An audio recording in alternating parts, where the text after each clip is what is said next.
Wow, this took a long time. Well, let's just jump right into it.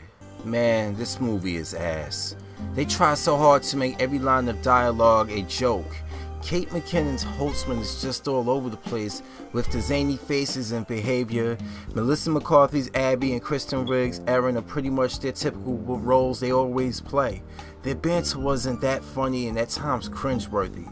The annoying idiocy of Chris Hemsworth's Kevin is just way too overdone.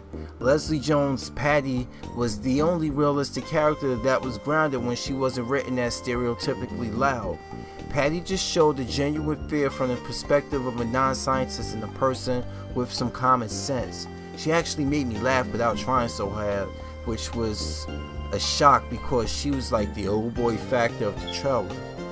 I do like the origin and the tweaking of the equipment too, but they were so incompetent that in the final battle, when you see them whipping around ghosts as if they were super ninjas, it feels out of place because you don't see it earned or practiced. But let's get to the villain. Oh, what a walking cliche. Oh, woe is me, I've been bullied, no one likes me, so I want to become a benevolent ghost and kill the living. Ugh.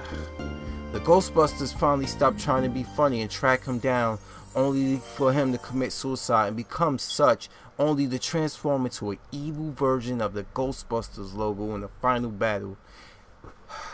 Lord, it just sounds horrible when I say it out loud, because it is. At first it was a 2D picture of him, and then it turns 3D and grows into a Godzilla size, and fuck this film.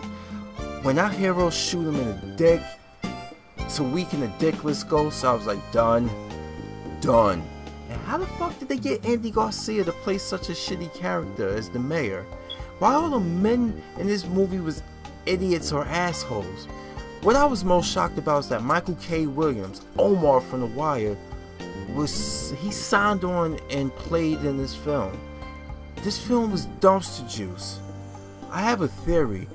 People signed on because they love Ghostbusters as much as the fanatics and wanted to be part of this proposed new generation. But guess what? It bombed. Despite many critics taking the PC approach and trying to avoid being called misogynist because they thought, hey, the movie sucked, but if I say it sucked, they're gonna automatically say it's because the cast of it was led by women, which is the biggest fucking cop-out ever. But let's get to the nostalgic cameos. Bill Murray's was like such a waste. You could see the I don't want to be here look on his face. Like he really didn't give a shit.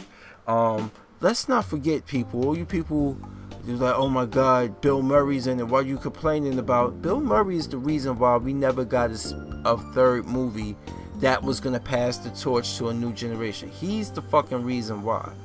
And we lost Harold Ramis waiting, and him and Dan Aykroyd were trying to get this off the ground, but they didn't want to do it without Peter Venkman.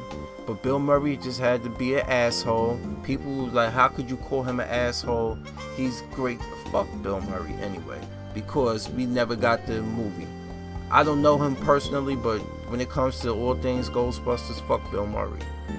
And Ernie Hudson as Patty's uncle, that was cool, alright? I mean, if they didn't want this to be part of the existing universe, it was good to see him in a role that totally was just like a normal role, you know? But Dan Aykroyd at first, his was kind of meta, and then he gonna mention, I ain't afraid of no ghosts, and I was like, oh shit, what the fuck? Are you joking? Why? Why, Paul Feig? Do you think this was actually cool to put in the movie? Dan Aykroyd saying, let me just move on to let me move on. We got even another cameo by Annie Potts, which was probably turns out to be my favorite cameo from the old cast because she still had the Janine sass even though she wasn't Janine. And the zaniest one that was unexpected was during the credits when you seen Sigourney Weaver as Holtzman's professor who was regulating the containment unit that she built, you know, giving a little nod to Egon Spengler. because if you watch this movie, you was wondering where the fuck they're gonna put these ghosts at. You know, in the original series, they had a containment unit for them, and you see it. Like, this what leads me back to the what I said about me liking the origin of the equipment. And this at the end, that sold that up. All right, that was a positive. I gotta say, this movie was a complete dumpster. It was ass. Yeah, it was, but it has some qualities to it. It just wasn't funny. That's what made it ass. That's definitely what made it ass. It just wasn't a funny movie.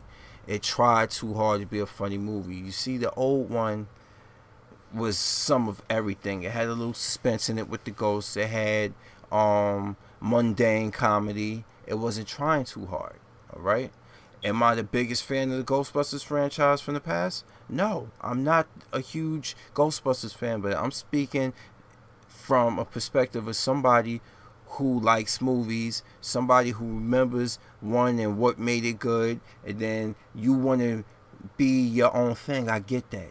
I get that, Paul Feig. I get that, Melissa McCarthy. You want this movie to be its own entity, but it has to be fucking good.